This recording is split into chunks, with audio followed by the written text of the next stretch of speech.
Salut à tous, la team Mind Entrepreneur, j'espère que vous allez bien. Écoute, aujourd'hui, moi ça va. Je voulais vous parler dans cette vidéo de mon histoire parce qu'il y a beaucoup de personnes euh, qui ont, comment dire, qui ont été à l'école pendant des années, comme tout le monde forcément, ou qui ont travaillé et qui, entre guillemets, n'ont jamais été récompensés de leurs efforts ou qui tout simplement ne se sentaient pas à l'aise avec le fait d'être à l'école, étaient plus manuels, étaient plus indépendants. Euh, Moi, mon histoire, elle est complètement merdique, j'ai envie de dire, franchement, réellement. Pas au niveau familial, même si c'est arrivé comme tout le monde, mais plus au niveau scolaire, plus au niveau du travail. Je vais vous expliquer un peu ce que j'ai fait pour en fait pouvoir vous aider à vous débloquer certaines barrières et vous faire comprendre qu'en fait rien n'est impossible. Et je pense qu'il faut jamais abandonner, tout simplement. Je vais commencer tout simplement. J'ai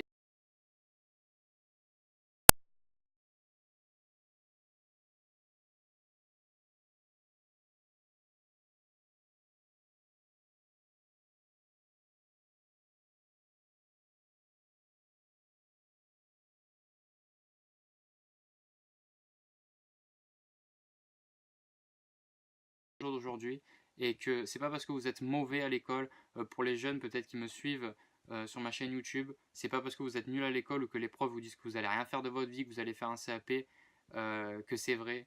C'est pas vrai du tout, enlevez-vous ça de la tête. Déjà, il n'y a aucune personne qui peut vous dire tout simplement ce que vous allez faire dans votre vie. C'est-à-dire que la personne, elle a pensé de vous que vous étiez un incapable, donc du coup vous êtes un incapable. C'est quelque chose qui n'est même pas fondé ce qu'elle vous raconte. C'est sur son propre avis à elle. Donc ne le prenez pas personnellement ce qu'une personne ne vous dit. Donc comme je l'ai dit, j'ai été à l'école jusqu'à mes 15 ans. Ensuite, j'ai fait, donc je vais vous expliquer un peu parce que c'est très compliqué. J'ai fait une année dans un lycée professionnel, donc en plus très très mal réputé entre guillemets. Je me suis lancé dans de la mécanique camion. Euh, pour être honnête avec vous, j'ai quand même bien aimé parce que la mécanique j'aime ça. Je suis un passionné de sport automobile, voilà, donc ça m'a toujours passionné. Mais ça se passait très très mal. Il s'est passé des choses qui a fait que j'ai dû partir de cet établissement parce que c'était, comme je vous ai dit, un lycée qui était très mal fréquenté et il aurait pu se passer des choses vraiment graves. Ensuite, ce que j'ai fait, vous allez voir que j'ai fait beaucoup de choses. Je me suis lancé en pâtisserie. J'ai fait un CAP pâtisserie, donc complètement l'opposé. Et vous allez voir que des métiers qui. J'ai vraiment tout essayé. Vous allez voir qu'il y en a un. J'ai fait un CAP pâtisserie. Ce CAP pâtisserie, je crois que ça a été réellement le premier travail que j'ai eu déjà vraiment. Et de deux, ça a été, je pense, le métier où j'ai vraiment le plus compris qu'en fait, le travail, c'est... Quand on n'est pas fait pour ça, on n'est vraiment pas fait pour ça. C'est-à-dire que moi, en plus, je me suis pas lancé, je vais dire, j'ai pas fait, comme beaucoup de personnes, des horaires genre de 8h, midi, 14, 18. Non, en pâtisserie, tu commences à 3h du matin, ou à 2h du matin, ou à 4h, ou à 5h, bref, et tu sais pas quand tu finis. Moi, personnellement, c'était ça. Euh, Pourtant, j'ai travaillé dans deux boulangeries à l'époque, pâtisseries différentes, et c'était comme ça. C'est-à-dire que vous travaillez et vous savez pas quand vous finissez. Ça peut durer toute la ça peut durer toute la journée, comme ça peut durer pas beaucoup de temps, j'ai envie de vous dire, mais ça n'existe pas en pâtisserie. Personnellement, on travaille tout le temps. Ça a été le métier qui vraiment m'a donné ce déclic déjà, et c'est là que ça a commencé à pas aller trop bien pour moi. Je vais vous expliquer dans la suite de cette vidéo. Donc j'ai passé à peu près 2 ans en pâtisserie, c'est ce que j'ai fait. Après j'ai arrêté avant de passer mon examen de CAP parce que vraiment j'en pouvais plus. J'ai fini à l'hôpital à cause de ce travail parce que je faisais des horaires 4h du matin jusqu'à peut-être 4h de l'après-midi ou 5h du soir. Voilà, c'était comme ça tout le temps et avec des fois 0 jour de repos par semaine. J'ai fini quand même à l'hôpital avec ça et comme je l'ai dit, c'est là que j'ai compris qu'en fait le travail c'est quand même quelque chose d'abusé, sachant qu'à l'époque j'étais apprenti, j'étais payé 600 € par mois, ou non même pas 500 € par mois. Et, euh, et vraiment, enfin, c'est à partir de là que j'ai eu ce déclic personnellement. Si vous êtes dans le même cas que moi, vous allez comprendre. Si vous êtes pâtissier, enfin vous avez été pâtissier vous aussi, vous allez comprendre de quoi je parle. Euh, la seconde chose que j'ai faite, donc après ça a été compliqué. Après cette période de pâtisserie, j'étais vraiment pas bien. Je suis resté au chômage pendant quelques temps. Je travaillais un peu à droite à gauche en intérim, ça, je m'étais mis dans une boîte d'intérim, mais rien de concret réellement. Et puis un jour, on m'a proposé donc un travail.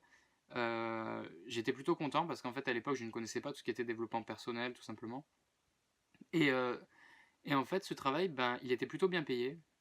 Euh, Il allait sûrement me sortir, excusez-moi, je croyais qu'il y avait quelqu'un chez moi. Il était plutôt bien payé. Je me sentais plutôt bien en fait dans ce travail, mais en fait, et avant de pouvoir travailler en tant que salarié confirmé dans cette boîte, il fallait passer entre guillemets un petit examen. Donc à l'époque, je vous ai dit ça allait pas trop, tout ça, etc. Je m'étais quand même lancé dedans parce que j'étais super content, on m'avait proposé une super opportunité, j'ai gagné plutôt bien ma vie pour la majorité des gens, c'était quand même bien payé. Et sachant que j'avais pas besoin de diplôme, on me formait directement sur le tas. Et quand je suis allé faire du coup cette formation, je l'ai loupé. Euh, je vivais encore chez mes parents, je l'ai loupé. Je suis rentré au milieu de la semaine de formation de chez mes parents. Je suis rentré, ça s'est très très mal passé. Et je vais pas vous expliquer en grand détail ce qui s'est passé, mais il s'est passé des choses plutôt graves. Et ça a été à ce moment-là que réellement j'ai eu ce déclic, que j'ai commencé à regarder des vidéos sur le développement personnel. C'est là que ma vie a réellement changé parce qu'en fait ce jour-là, j'en ai un très mauvais souvenir, mais ça m'a vraiment aidé en fait à me dire qu'en fait tout ce qui se passait avant dans ma vie, c'est-à-dire que ce soit même niveau scolaire ou quoi, même si c'était pas ce qui me correspondait, ou même niveau familial, et c'était moi qui le provoquais. C'est jamais la faute des autres. C'est trop facile de lancer la faute sur un tel, alors que soi-même on n'est même pas capable de se remettre en question. Moi je me suis remis en question directement, et ça m'a fait énormément de bien, réellement. Et je pense que beaucoup de personnes devraient se remettre en question, parce que beaucoup de choses changent une fois que vous vous remettez en question. Il y a un proverbe qui dit vous voulez que ça change autour de vous, commencez par vous-même. Et c'est bien vrai, commencez par vous-même. Sachant que moi, depuis ce jour-là, j'ai retravaillé ensuite par la suite, mais mon état d'esprit avait changé. J'avais comme projet de devenir entrepreneur, j'avais comme projet de pouvoir être à mon compte, de pouvoir m'en sortir moi personnellement, parce que j'ai cette capacité aujourd'hui de me remettre en question. Et depuis que j'ai eu cette capacité de me remettre en question, et comment dire, tout s'est bien passé autour de moi. C'est-à-dire que les conflits que j'avais avec ma famille avant, je ne les ai plus au jour d'aujourd'hui. Pourtant, ça s'est passé il y a environ 4 ans de ça, hein, donc c'est pas si vieux. Mais tout s'est résolu autour de moi et je n'ai plus de problème. Pourquoi? Parce que quand d'abord vous vous changez, vos proches vous voient changer, euh, eux se disent peut-être que des fois c'est eux qui abusent parce que vous agissez bien vis-à-vis d'eux. Vous êtes bienveillant, vous avez une meilleure approche. Voilà, enfin, il y a tout qui change autour de vous en fait, c'est systématique. Vous avez une personne à côté de vous qui est méchante ou quoi, vous n'avez pas envie d'être forcément gentil avec, tandis qu'une personne qui est gentille avec vous, qui va se mettre à votre place, qui va être compréhensif, qui va pouvoir essayer de se remettre en question quand vous lui parlez, vous savez que vous pouvez discuter avec, et autour ça change systématiquement. C'est une obligation de toute façon, c'est comme ça. Après, honnêtement, ça s'est pas venu du jour au lendemain. J'ai mis environ une année à vraiment bien comprendre un peu ce qu'il fallait essayer de faire pour pouvoir essayer d'améliorer la situation autour de moi. Mais ça s'est fait. Donc écoutez-moi, c'est hyper important de se remettre en question. Et je vais appuyer dessus parce que c'est ça qui m'a permis aujourd'hui d'être un entrepreneur réellement. Et vous avez besoin d'être indépendant dans votre tête, de pas dire c'est de la faute d'un tel si je gagne pas d'argent, c'est de la faute d'un tel si j'ai un mauvais comportement. C'est pas vrai. Il n'y a personne qui peut vous impacter plus que vous-même. C'est-à-dire, vous, ce qui vous est arrivé, ça peut pas être pire que ce que l'autre qui vous dit vous êtes un con, n'importe quoi. Votre expérience, elle est censée vous servir, elle n'est pas censée vous enfoncer. Donc ne baissez jamais les bras. Vraiment, s'il vous plaît, ne baissez jamais les bras. Euh, Donc je vais revenir au travail. Donc, comme je vous ai dit, j'ai eu cette période de chômage, j'ai eu cet emploi que j'ai loupé. Et ensuite, donc j'ai fait quelque chose, parce qu'à l'époque, comme je vous ai dit, je voulais me lancer dans l'entrepreneuriat, mais j'avais pas l'argent pour. Et j'avais besoin de trouver un travail rapidement. Donc en fait, ce que j'ai fait, c'est que j'ai fait une formation en tant qu'agent de sécurité. Euh, Honnêtement, je vous le dis, c'est un métier que j'ai quand même aimé. Euh, et puis si je me suis lancé dedans, vous allez me demander pourquoi. Je me suis lancé dedans parce qu'en plus il y avait énormément de travail. C'est-à-dire qu'on va au coin de la rue, il y a du travail. En agent de sécurité, vous vous en trouvez partout. Et j'avais besoin de faire de l'argent le plus rapidement possible. C'est pour ça que je me suis lancé dedans. Sachant que j'avais fait un peu de sport de combat avant, voilà, je savais me démerder. J'ai dit je vais me lancer dedans, ça peut pas me faire peur, voilà, enfin bref. Je me suis lancé dedans et puis j'ai arrêté parce que j'en ai eu marre, pareil. Voilà, c'est. Je me suis fait un peu d'argent, j'ai arrêté. J'ai commencé à me lancer à partir de là dans le e-commerce. Donc je me souviens un jour, j'étais au travail et en fait, je regardais une vidéo. Je vais dire son nom parce que au jour d'aujourd'hui, il fait plus forcément trop de vidéos sur le e-commerce, mais il s'appelait Julien Gallois, je crois, il me semble. Et c'était un mec qui était plutôt jeune, ou plutôt il avait l'air de mon âge, tout ça, et il se gavait dans le e-commerce. Et j'avais vu une vidéo de lui et il m'avait vraiment impacté parce que il a une approche en fait que j'aimais bien. Il avait une approche, je sais pas, sur ses vidéos YouTube, tout ça. Vous y regardez, c'est Sphinx, sa société c'était Sphinx, je crois qu'il l'a plus au jour d'aujourd'hui.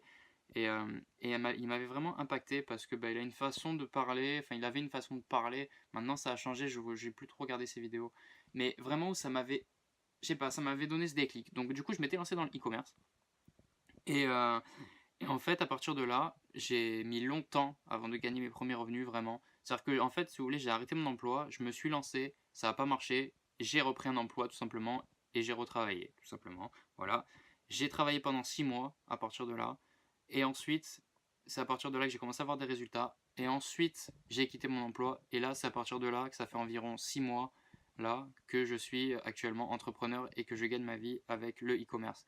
C'est pour ça que je veux juste vous expliquer qu'en fait, mon parcours, c'est loin d'être le plus parfait, loin de là. Vous avez vu que j'ai changé énormément de travail, j'ai travaillé de partout. Pourtant, je n'ai que 21 ans, mais j'ai déjà travaillé dans beaucoup d'endroits. Il y a des personnes en 40 ans de leur vie, ils n'ont pas fait le quart de ce que j'ai fait moi comme travail. J'ai vraiment travaillé partout, que ce soit dans le bâtiment, n'importe quoi. C'est pour vous dire, j'ai une grande expérience dans le milieu du travail et c'est pas mon truc. C'est vraiment pas mon truc. Quand vous sachez, quand vous, comment on dit, quand quand vous sentez que c'est pas fait pour vous, tout simplement, c'est pas fait pour vous, tout simplement. Moi, j'ai pas pu continuer à travailler. Je sais que demain, comme je l'ai dit, si je dois retourner travailler pour X raisons, je le ferai parce qu'on est obligé de gagner sa vie, c'est obligé. Mais par contre, je savais que c'était pas fait pour moi. Je savais que j'allais pas faire ça jusqu'à mes 65 ans, 70 ans. Vous voyez ce que je veux dire? C'est, je le savais au fond. Donc c'est pour ça que je vous dis, euh, vous avez des projets, essayez, tentez le tout pour le tout. En ce moment, je passe une étape un peu difficile dans ma vie, c'est pareil. Je baisse pas les bras, je continue à faire des vidéos, je suis toujours présent, mais restez toujours focus sur vos objectifs. Il faut rester focus. Euh, Entourez-vous de personnes qui pourront vous aider aussi, c'est hyper important. Moi, quand j'ai commencé, j'étais seul, comme la majorité des gens, et c'est normal. Ne vous dites pas, faut que j'attende de rencontrer une personne, faut que j'attende de, d'avoir de l'argent, que j'attende de si. Il faut un minimum d'argent, je suis d'accord avec vous. Mais quand des personnes, je vois, ont des comptes épargne ou des livrets A ou des trucs avec des sous, avec même ne serait-ce que 500, 1000 euros, 2000 euros dessus, qu'est-ce que ça fout sur votre compte? Qu'est-ce que ça fout cet argent sur votre compte? Vos parents vont dire c'est pour la sécurité, je suis d'accord avec eux. Laissez toujours un peu d'argent au cas où un jour si vous avez une merde. Mais par contre, les sous qui vous restent, s'il vous reste que 200 ou 300 euros, réinvestissez-les. Avec 200, 300 euros, vous pouvez commencer à gagner un peu d'argent. Je ne vous dis pas que vous allez gagner des millions, mais vous pouvez commencer à gagner un peu d'argent. Vous pouvez le faire. C'est ça qu'il faut comprendre. Mais par contre, il faut être motivé. Il faut que vos objectifs, vraiment, ce soit quelque chose de planifié, soit quelque chose de clair. Donc c'est pour ça que je vous dis, soyez motivés, restez focus dans vos objectifs, ne baissez jamais les bras. Parce que, comme je vous ai dit, j'ai eu un parcours moins difficile et il y en a beaucoup qui se reconnaîtront à travers mon parcours. Et qu'il y a un livre de... Je me souviens plus comment il s'appelle, je viens d'y penser. C'est Olivier Roland, je crois, il me semble. Peut-être que je dis une connerie, voilà, ne m'en voulez pas. Mais c'est... il a écrit il n'y a pas longtemps d'ailleurs. C'est Tout le monde n'a pas eu la chance de rater ses études, je crois, ou c'est quelque chose comme ça. Et ce livre, honnêtement, il résume à peu près toute ma vie. Et je pense que déjà les personnes devraient l'acheter pour le lire. Mais il faut comprendre qu'en fait, c'est une chance, entre guillemets, des fois pour certaines personnes de rater ses études, de ne pas réussir dans sa vie. Parce que ça nous permet de chercher constamment ce qu'on a envie de faire. On n'est pas là à dire, comme une personne, je veux devenir, je sais pas, cuisinier ou n'importe quoi. Et ben, la personne, peut-être qu'elle va se dire, je veux rester cuisinier, je vais rester dans ce domaine.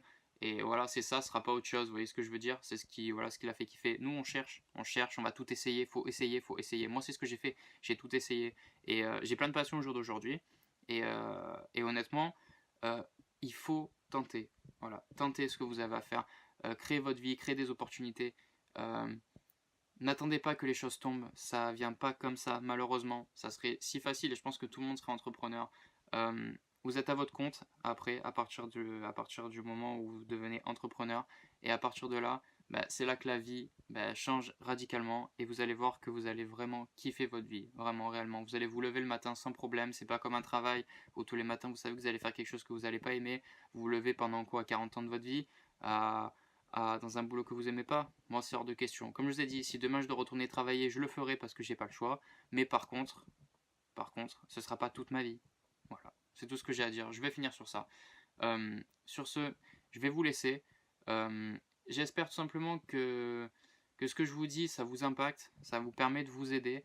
Je suis, comment dire, je suis assez content de ce que je fais moi au jour d'aujourd'hui, de ce que j'ai produit.